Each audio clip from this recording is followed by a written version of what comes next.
Livre de l'Apocalypse. La dernière fois, on avait vu avec le 7e sceau, 7 anges se mettre en place avec des trompettes. On est parti pour une nouvelle série de 7. On va faire retentir ces trompettes. On retrouvera la même structure que dans le premier cycle. C'est pour ça que je suis content d'avoir passé du temps dessus. 4 plus 2 plus un interlude plus la dernière trompette. Donc écoutez, ça je vous le donne en exercice de lecture. Et moi je reprends dans les commentaires pour voir si vous avez réussi à décrypter cette structure. 4 plus 2 plus un interlude plus la dernière trompette. Ok ? Bonne écoute.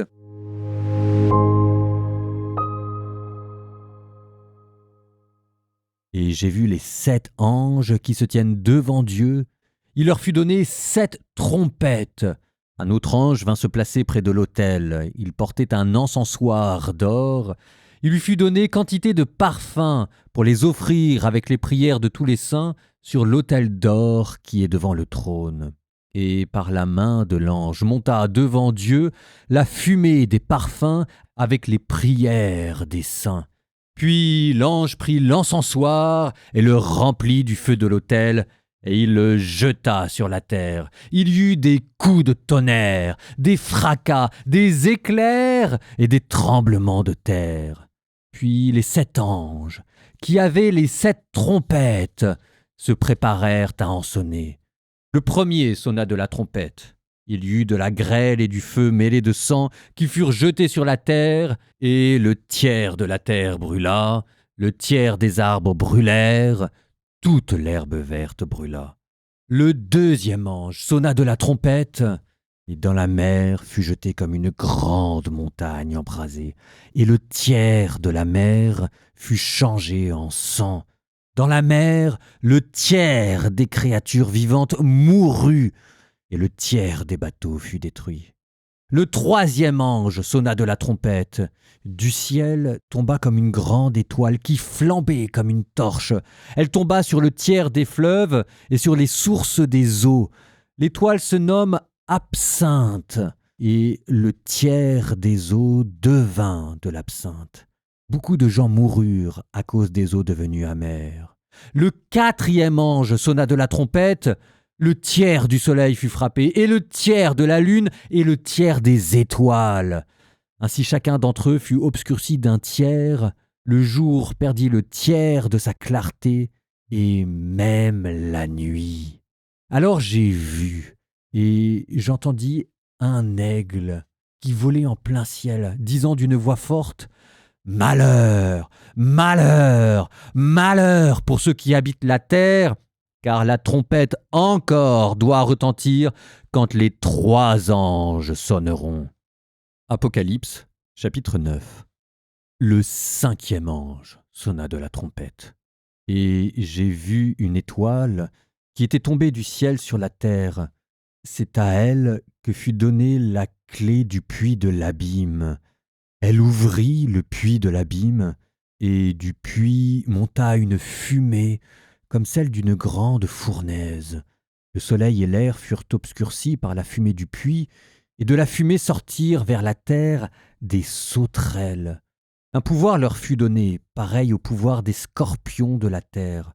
Il leur fut dit de ne pas faire de mal à l'herbe de la terre, ni à la verdure, ni à aucun arbre, mais seulement aux hommes, ceux qui n'ont pas sur le front la marque du sceau de Dieu.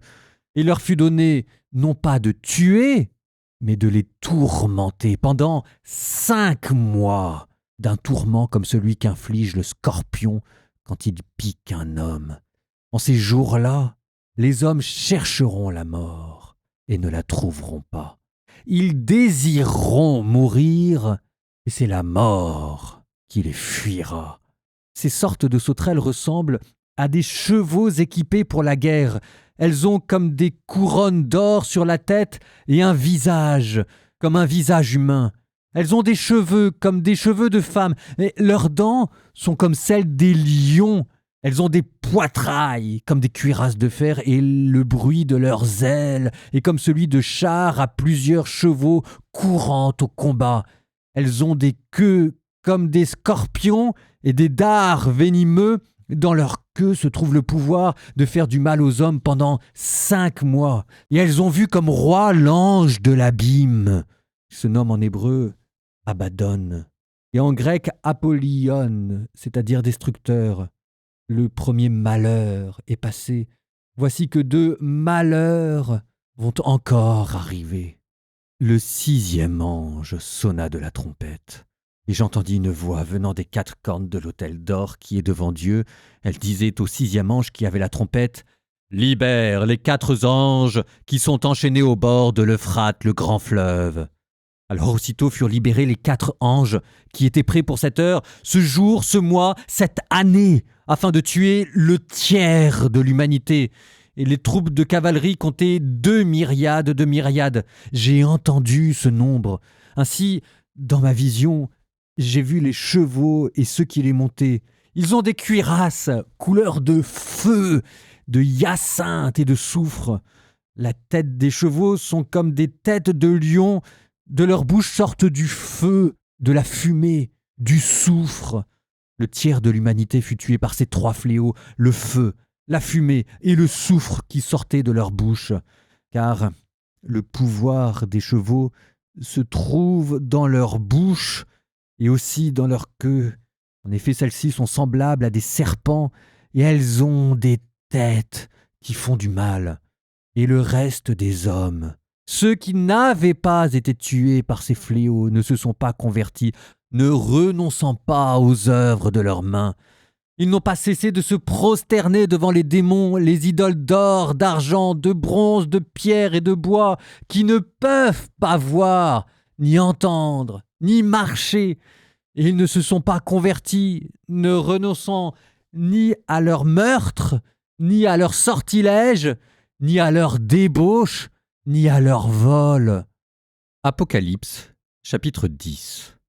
Et j'ai vu un autre ange, plein de force, descendre du ciel, ayant une nuée pour manteau et sur la tête un halo de lumière.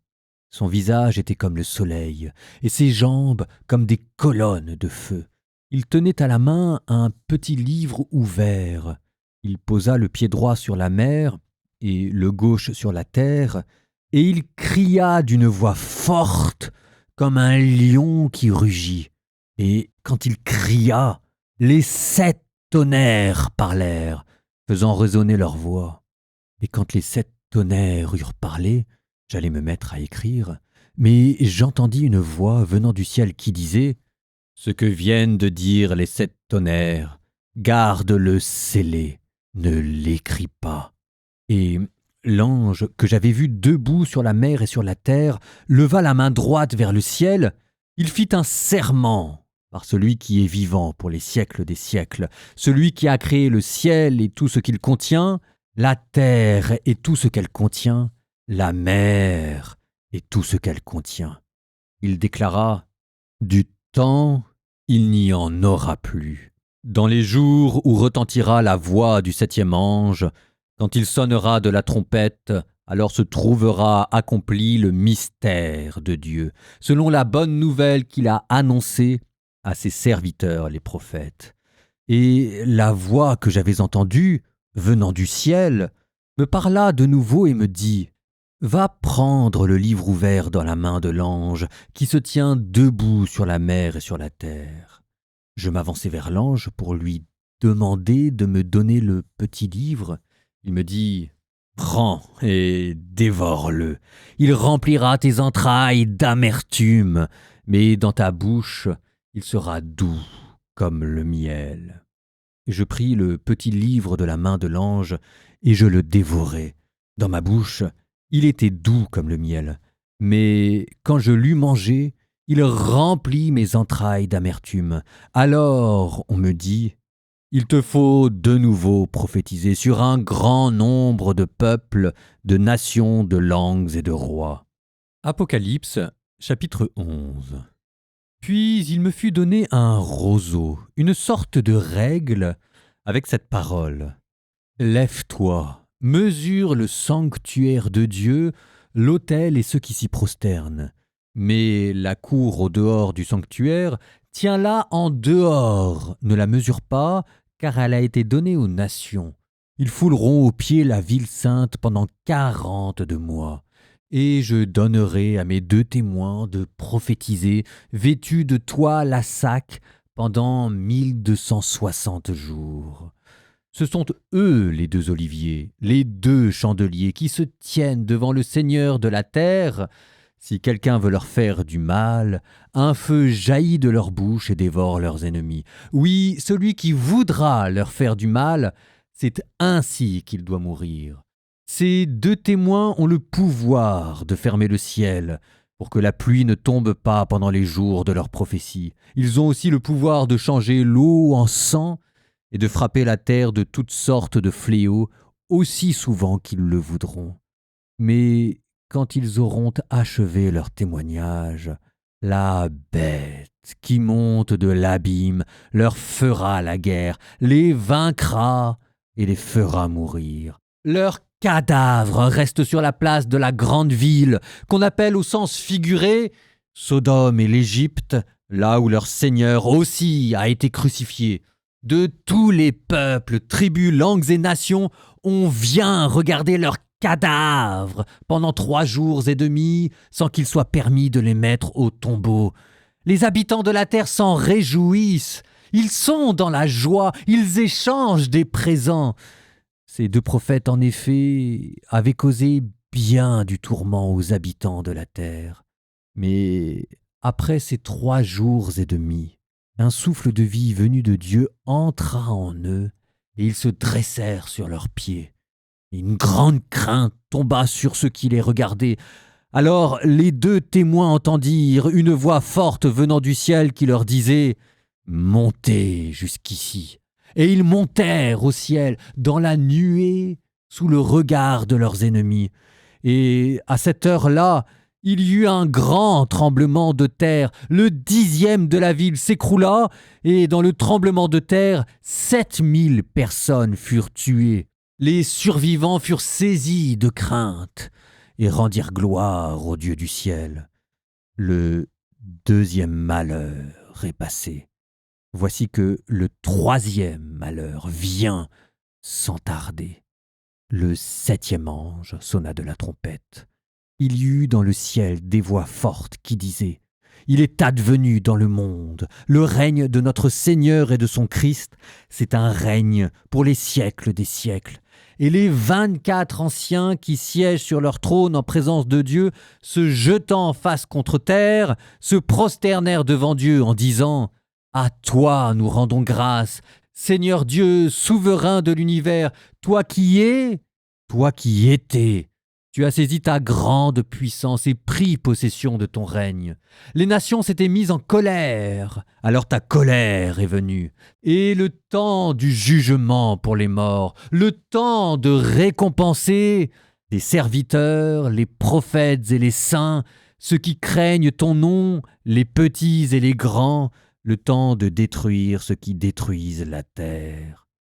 Le sanctuaire de Dieu qui est dans le ciel s'ouvrit, et l'arche de son alliance apparut dans le sanctuaire. Il y eut des éclairs, des fracas, des coups de tonnerre, un tremblement de terre et une forte grêle.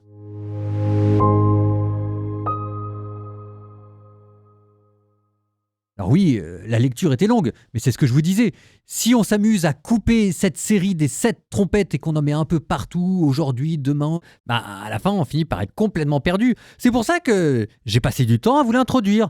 4 plus 2 plus un interlude plus le dernier. Et normalement, avec ça, même si jamais j'ai pas le temps de bien commenter, vous n'êtes pas perdu. Si je reprends avec vous pour voir si jamais vous y êtes arrivé, les 4 premiers, c'était des catastrophes naturelles. Alors, il y a une petite différence par rapport à la dernière fois. Lors des 4 premiers sauts, on avait vu 4 catastrophes, mais c'était 4 catastrophes, j'allais dire, qu'on peut tous constater. Ici, c'est 4 trompettes, c'est 4 catastrophes extraordinaires. D'ailleurs, vous avez vu, petite gradation, à chaque fois, elles détruisent un tiers.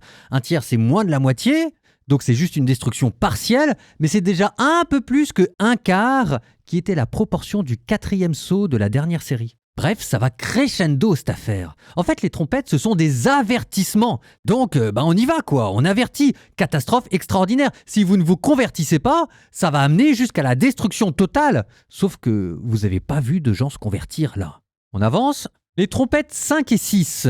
Les sauterelles démoniaques et les cavaliers. Ça, ce sont peut-être des allusions aux invasions barbares et aux Parthes. En tout cas, ce sont des catastrophes humaines, elles. Puis ensuite, un interlude, le petit livre, ça c'est la mission prophétique qui est amère. Et puis vous aviez les témoins, ça veut dire que le but de l'Église, c'est continuer de proclamer l'Évangile à travers les fléaux de ce monde. Et de là, on arrivait à la 7e trompette qui remet le règne à l'agneau. Malgré Rome, le règne appartient déjà au Christ. En bonus, et pour votre méditation, je vous laisse voir comment ces 7 trompettes reprenaient les 10 plaies d'Égypte.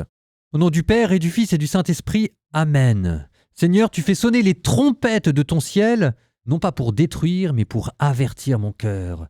Quand la création est ébranlée et que les hommes se ferment, donne-moi de rester attentif à ton appel, car ton règne vient, et déjà tes élus chantent. S'il te plaît, Seigneur, que mes prières montent devant toi, Seigneur, comme l'encens devant ton trône.